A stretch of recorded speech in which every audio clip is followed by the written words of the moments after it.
In July 1969, a war broke out between two Central American nations, Honduras and El Salvador. The conflict, which lasted just 4 days, became known as the 100-Hour War.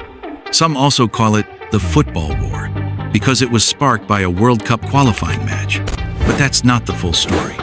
To truly understand what caused this war, we need to look deeper into the history and tensions that were already boiling long before the football match kicked off. To understand what actually triggered the war, we need to go back to Central America in the late 1960s. In the 20th century, the United Fruit Company, UFC, owned a vast plantation in Honduras, which focused primarily on growing bananas for export to the United States and Europe. As their possession grew, the UFC realized that local laborers could be important, and they began importing workers from El Salvador. At first, Salvadorans who moved to Honduras worked on farms and plantations without much trouble. But over time, Hondurans grew angry, saying the Salvadorans were taking their land and jobs. By the early 1960s, Salvadorans made up about 10% of Honduras's population. Honduran landowners and farmers didn't want to give up their land, so they pushed the government to pass new laws. These laws would take land away from Salvadoran migrants and give it back to Hondurans. This decision worried El Salvador's government because it meant hundreds of thousands of their citizens in Honduras could suddenly lose their homes and land. The two countries argued back and forth, broke immigration agreements, and tension kept rising.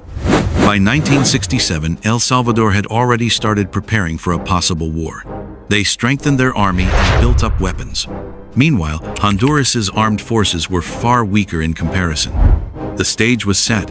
All it needed was a spark.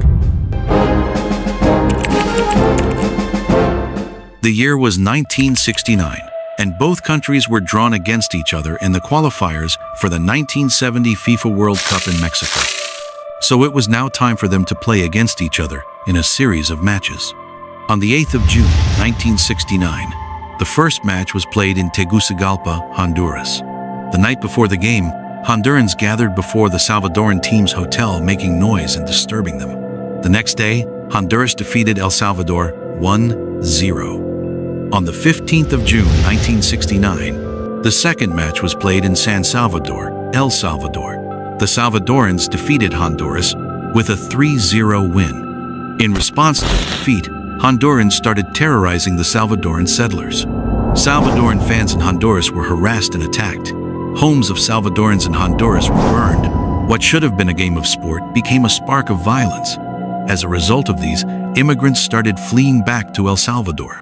On June 26, 1969, the final game was played in Mexico City and would decide who went to the World Cup. The neutral ground did little to cool the tension. It was a fierce, violent game that went into extra time. El Salvador emerged victorious, winning 3-2 and earning a spot at the World Cup, knocking Honduras out of the tournament. But the cost of that victory went far beyond football. The attack on El Salvador by Honduras increased. This was too much for El Salvadorans to bear, so they therefore declared a war. 2 weeks later, on July 14, 1969, the war that everyone feared became reality. Salvadoran fighter planes bombed targets in Honduras, and ground troops stormed across the border. Civilians fled in panic. Cities that once buzzed with football chants now echoed with gunfire and explosions. The world watched in shock as two nations went from rivals on the pitch to enemies on the battlefield. What followed became known as the Football War, or the 100-Hour War, which was how long the war lasted, making it one of the shortest wars in history. The war was devastating.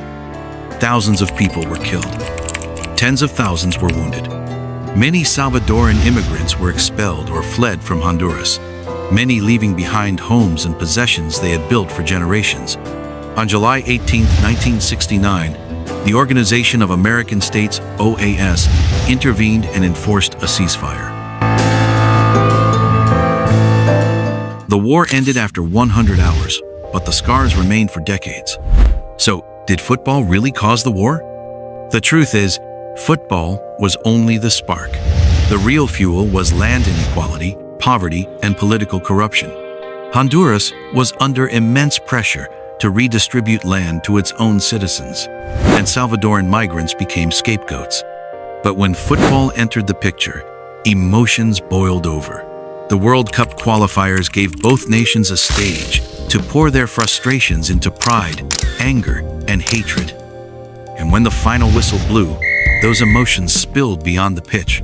Today, the football war of 1969 stands as a reminder of how sport and politics can collide.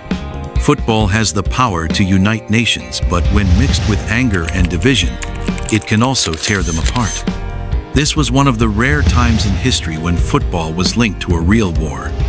If you're new here, this is Uyi, where we dive into football history, shocking facts, and untold stories. If you enjoy this kind of content, don't forget to like, subscribe, and hit the notification bell so you won't miss the next video. Stay tuned, and I'll see you in the next one. Cheers.